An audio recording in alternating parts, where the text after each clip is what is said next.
Hi everybody. In this video we're going to look at quotation 3 in your Macbeth study. So our lesson objective today is going to be to explain what we can infer when Macbeth says, "That is a step on which I must fall down or else overleap." So that is one of our key quotations that you are going to look at as part of your Macbeth study, and we were really going to analyse today. The vocabulary that we're going to look at for this lesson is corrupt and deception, which you should already have warmed up. Corrupt is somebody who behaves in a way that is morally wrong, especially by being dishonest or doing something illegal in return for money or power. So here we're starting to see Macbeth contemplating murder and treason. And deception, the act of deceiving somebody, so making them believe something that is not true. And then the vocabulary that you've looked at previously that I thought really supported those two words was moral and immoral. So in this quotation, Macbeth really starts to weigh up his morality. Internal and turmoil, so here we see Macbeth internally start to process his ambition and his inner turmoil, and ambition as well. So this quote really has strong links to Macbeth's ambition. What I'd like you to do is to turn a page of A4 into landscape, and I'd like you to write our key quotation right in the middle of it, okay, so that we can explode the quotation and we can write our notes around it. So I'd like to pause the video and to make sure that you've got this quotation in the middle of your page with enough room to write around. So we've got, "That is a step on which I must fall down or else overleap." Okay, pause the video, off you go. Okay, so for this quotation then, we are going to explore its meaning, its significance in the wider context of the play, and the various interpretations of that quotation. In order to fully understand its meaning, we need to look at the quotation in the context of when it takes place within the play. So this quotation takes place in Act 1, Scene 4. I'm going to tell you a little bit, just a recap on Act 1, Scene 3, so you can start to think about Macbeth's thoughts and feelings and where he's at this moment in time. In Act 1, Scene 3, Macbeth and Banquo had met the witches, and the witches gave him that all-important prophecy that Macbeth would be Thane of Cawdor and that Macbeth would one day be king. At the end of Act 1, Scene 3, we see Macbeth made Thane of Cawdor, and he starts to think that what the witches may have said, there may be some truth in it, that he might one day be king. So he's really got this idea of being king in his mind. At the beginning of Act 1, Scene 4, we see Duncan and all the sort of nobility all meet. Macbeth is there, and Duncan is naming his heir. He's naming who is going to succeed him as king when he dies. Now, because Macbeth has got in his mind that he might be king one day, he thinks this might be an opportunity where Duncan names him as king, and that might be how that ambition is realised. However, Duncan makes his son Malcolm king. He names Malcolm as his heir, which will mean that Malcolm one day will be the true heir and king to Scotland. Now, this quotation is Macbeth giving his reaction to that news, the news that Malcolm has been named heir. Macbeth is the speaker of this quotation. It's his words, "That is a step which I must fall down or else overleap." And it's spoken as an aside. So this is a dramatic device used in drama where the character speaks to the audience, speaks aloud their thoughts, and none of the other characters on stage can hear them. So it really gives us an internal look at that character's thoughts and feelings. Okay, so that is a step on which I must fall down or else overleap. is Macbeth speaking, but to the audience, not to the characters on the stage. And it is his reaction to the news that Malcolm is the heir and Malcolm will be king. I'd like you to pause the video and to just make sure that you've got these notes down about where this quotation is placed within the whole play. Okay, pause the video, off you go.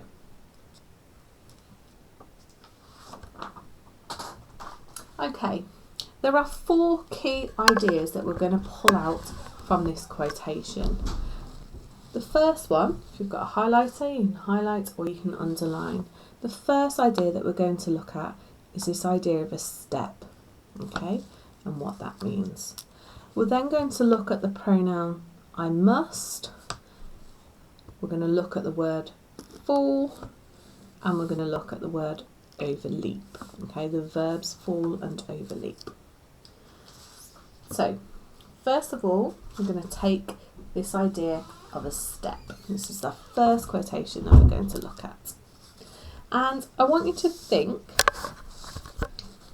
okay, of what that step represents. So here's Macbeth, okay. He believes, or he thinks, that there might be a chance, that's meant to be a crown, that he might be a chance to one day be king, okay. And he has been told that Malcolm is going to be the heir, and that represents a step, okay. The news that Malcolm is heir is a step, okay, and that step is a barrier or hurdle in the way of Macbeth's rise to power, to be king. Okay, so that step is a barrier, okay, in Macbeth's journey to be king. And he recognises that that is a barrier and a hurdle. And if you think about Olympic athletes and that idea of a hurdle, that noun hurdle, it's something that they either jump over, okay, to get where they want to go, or they fall down, okay. So they either jump over the step or they fall down. And Macbeth realises that that step is an important choice in his morality, okay. Is he going to do the moral thing and not try and get over that step? Is he going to try and fall, or is he going to overleap the step and get on his way, on his journey to be king, to realise his true ambition? Okay, so just to summarise, the step, okay, the nat is a metaphor for a barrier or hurdle in Macbeth's rise to power, or to realise his ambition to be king. It also represents the fact that Macbeth is aware that he's faced with choices, moral choices, to try and overcome the step or to fall down at the beginning. We'll explore that in a moment. Okay, I'd like you to pause the video and to get those key ideas down, that the step is a metaphor for a barrier or hurdle in Macbeth's rise to power. Off you go.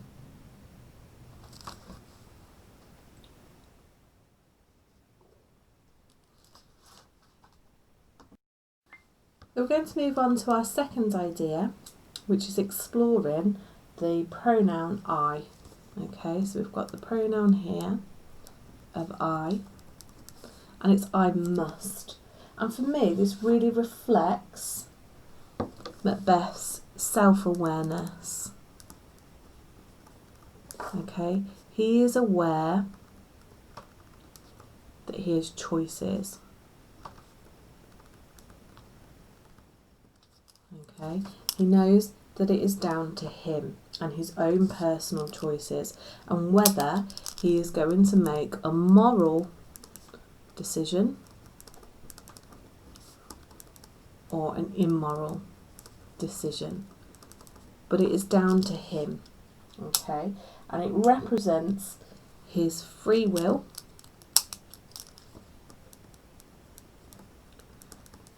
that he is intent on choosing to act rather than let fate decide. Okay, so rather than just seeing what happens with the witches, he has decided that he's got choices and that he could take actions here. Okay, so for me, this personal pronoun of I must, really highlights Macbeth's self-awareness, okay, that he is aware he has choices, moral choices or immoral choices, and that really represents his free will, that it was his free will he entered into this decision to kill the king, his murderous intent, his choosing to act rather than to let fate decide. Okay, so I must, if you can write down some notes about that second phrase, I must, the pronoun I, how it shows Macbeth's self-awareness. Okay, pause the video and make sure that your notes are taken. Okay, we're going to have a look at the verb fall here. Okay, so that's our third part of this quotation. So we're looking at the word fall. Okay, and it really highlights Macbeth's choices. Okay, this is one of the choices that if he doesn't overcome that barrier, he will fall. And there's two interpretations of this. Fall, he will not rise.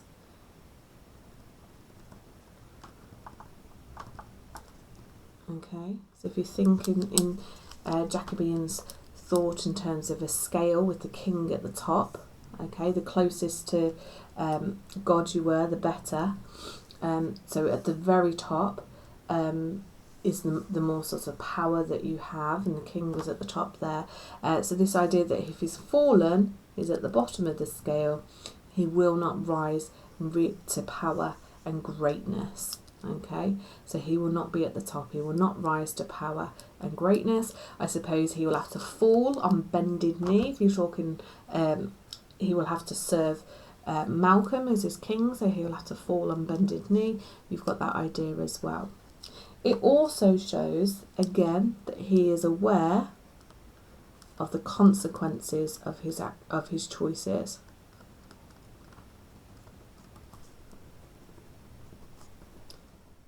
And it could foreshadow his downfall. So we all know, don't we, how this play ends, and that Macbeth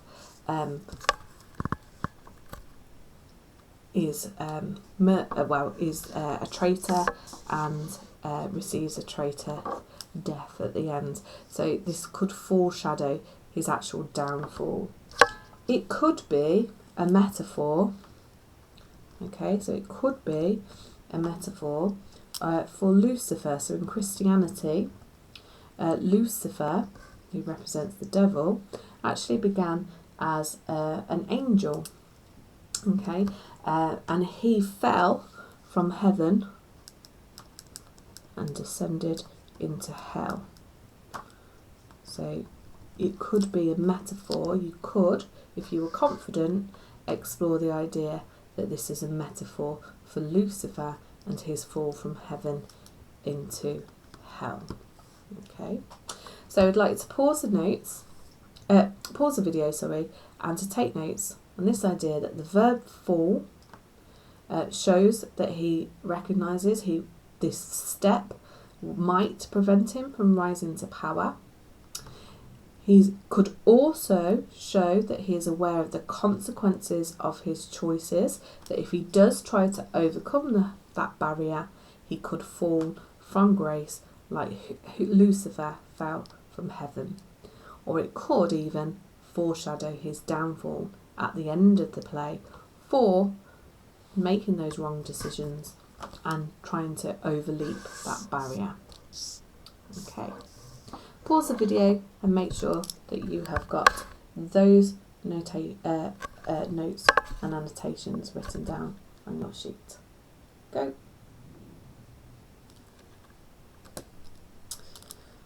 Okay, and the last quotation, I'm going to do at the bottom here. The fourth one is this idea, again, it's a verb, and it's this idea of overleap, okay, overleaping, that's what he means by overleaping, okay, and it's a very powerful verb.